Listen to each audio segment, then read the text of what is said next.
उनकी लेखन कुछ देखेंगे कि क्या है। तो हरिवंश राय बच्चन जी का जन्म 1907 से 2003 तक है। इनकी आयु मधुशाला 1935 ये से क्रम से है। मधुबाला 1936, मधु कलश 1937, निशा निमंत्रण 1938, एकांत संगीत 1939। तो फ्रेंड्स ये क्रम से याद करने में आसानी होती है क्योंकि 35, 36, 37, 38, 39 ये 5 जो हैं वो क्रम से हैं। तो मधुशाला, मधुबाला, मधु कलश, निशा निमंत्रण, एकांत संगीत, तो ये यह याद करना है। और फिर देखते हैं 6 में क्या है कि आकुल अंतर 1943 में है। 1943 में संत रंगनी 1945, बंगाल का आकाल 1946, हलाहल 1946, खादी के फूल 1948, मिलन यामिनी 1950, प्रणय पत्रिका 1955, धार के इधर उधर 1957, आरती और अंगारे 1958, बुद्ध और नाच घर 1958, त्रिभंगिमा 1961, 64 खंभे 64 खूटे 1962, दो चट्टाने 1965, जाल समेटा 1973, सोहम हंस तो 1981। तो ये भी दोस्तों क्रम से है। कैसे देखिए 43, 45, 46 दो बार है। बंगाल का अकाल और हलाहल, खादी के फूल 48, मिलन यामिनी 50, 55, 57, आरती और अंगारे, और बुद्ध और नाच घर 58 है। त्रिभंगिमा 61, 4 खूटे 4 खंभे 64 खूटे 62, दो चट्टाने 65। तो इस प्रकार ये क्रम से है, तो इसको याद करने में आसानी होगी। जाल समेटा 73 और सोहम हंस 81 में है। तो देखते हैं एक जगह कैसे संकलित है।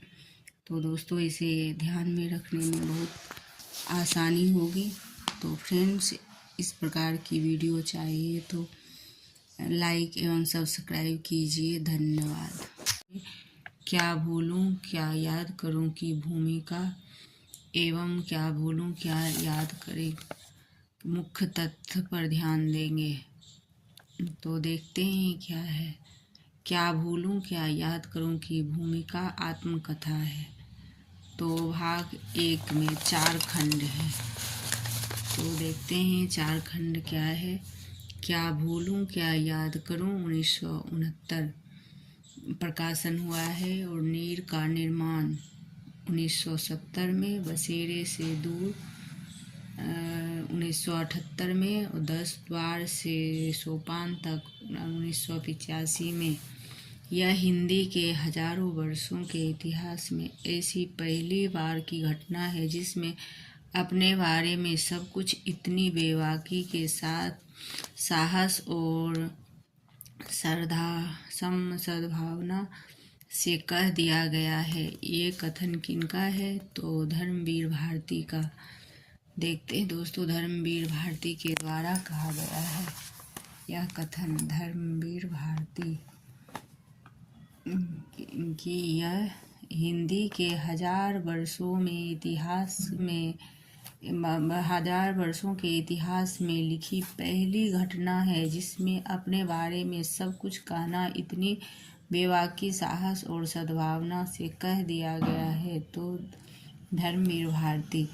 इसमें केवल बच्चन जी का परिवार और उनका व्यक्तित्व ही नहीं उभरा है बल्कि उनके साथ समूचा काल और क्षेत्र भी अधिक गहरे रंगों में उभरा है। तो हजारी प्रसाद द्विवेदी, ये किनका कथन है? तो डॉक्टर हजारी प्रसाद द्विवेदी जी का। तो देखते दोस्तों मेन पॉइंट मेरे नोट्स में संकलित हैं, जो कि एग्ज़ाम के लिए बहुत ही महत्वपूर्ण है, जिसे ज़्यादा पढ़ने से कुछ नहीं होता। मेन पॉइंट पढ़ना होता है, जो कि एग्ज़ाम में एग्जैक्ट ऐसे ही आता है। तो देखते हैं हिंदी प्रकाशनों में इस आत्मकथा का अत्यंत ऊंचा और साधना है, अत्यंत ऊंचा स्थान है। तो ये रामधारी सिंह दिनकर का है, दिनकर जी का है। यह क्या हिंदी प्रकाशन में इस आत्मकथा का अत्यंत ऊंचा स्थान है, तो यह दिनकर जी का है। और ऐसी अभिव्यक्ति नई पीढ़ी के लिए पाथेय बन सकेगी, इसमें इनकी सार्थकता भी है।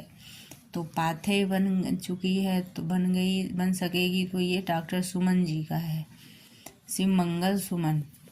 तो दोस्तों यह ध्यान देंगे कि मेन पॉइंट किन से जुड़ा है। तो ये पाथेय आएगा तो क्या होगा, सुमन जी। पाथेय है तो ये सुमन जी है।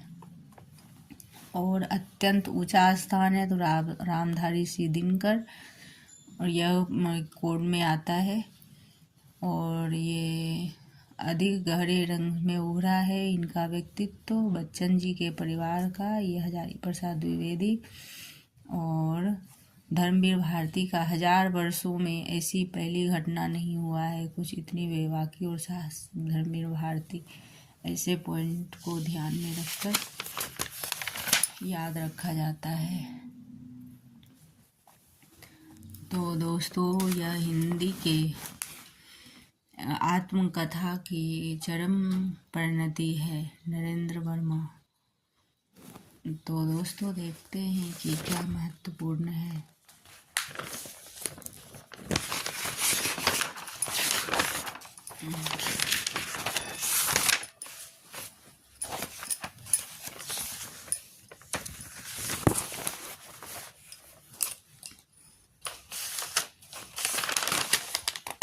तो मुख्य तथ्य मैं आपको देना चाहती हूँ, जिससे कि ज़्यादा भटकना नहीं पड़े, एक जगह संकलित रहे मुख्य तथ्य, जो कि एग्ज़ाम के लिए इम्पोर्टेंट है।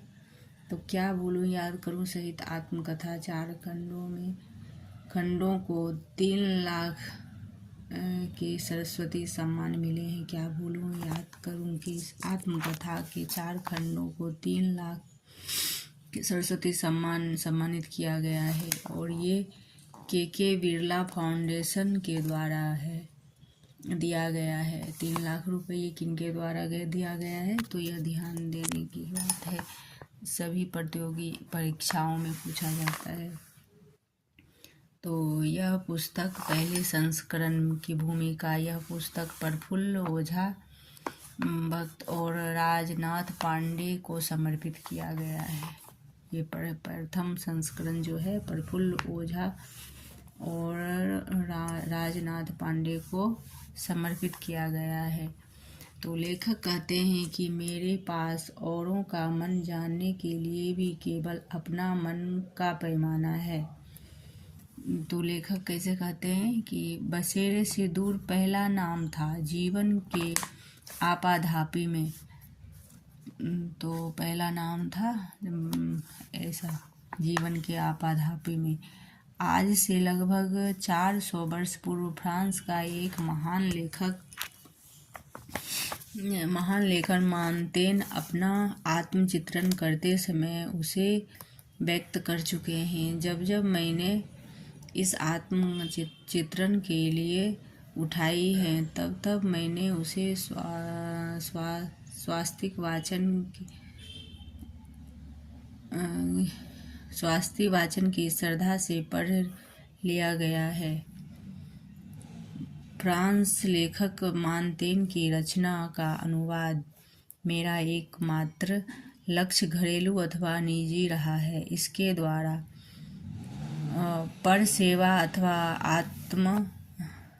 आत्म श्लाघा का कोई विचार नहीं। अगर मैं दुनिया से किसी तरह पुरस्कार का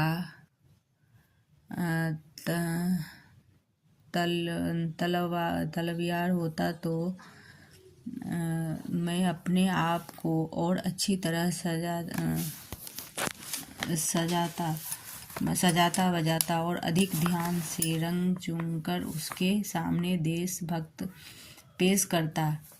तो क्या है दोस्तों कि फ्रांस के लेखक मानतेन की रचना का अनुवाद है कि मेरा एकमात्र लक्ष्य यह घरेलू अथवा निजी रहा है। इसके द्वारा पर सेवा अथवा आत्मश्लाघा का कोई विचार नहीं है। अगर मैं दुनिया से किसी पुरस्कार का तलबगार होता तो मैं अपने आप को अच्छी तरह सजाता सामने पेश करता। मैं चाहता हूँ कि लोग मुझे मेरे सरल स्वाभाविक और साधारण स्वरूप में देख सकें। यह दूसरे संस्करण 1570 में है, दूसरे संस्करण में है। तो यह भूमिका है। पहला संस्करण है भूमिका का प्रफुल्ल चंद्र ओझा और दूसरे में है कि सरल स्वाभाविक 1 मार्च 1980, ये 1980 का है। तीसरी चरण की भूमिका अंतिम रूप से देने का कार्य सत्येंद्र शरद ने किया है। तीसरी चरण की भूमिका क्या है, ये दूसरे तो अंतिम सत्येंद्र शरद ने किया है। तो इनका है कि आई एवरी लिटिल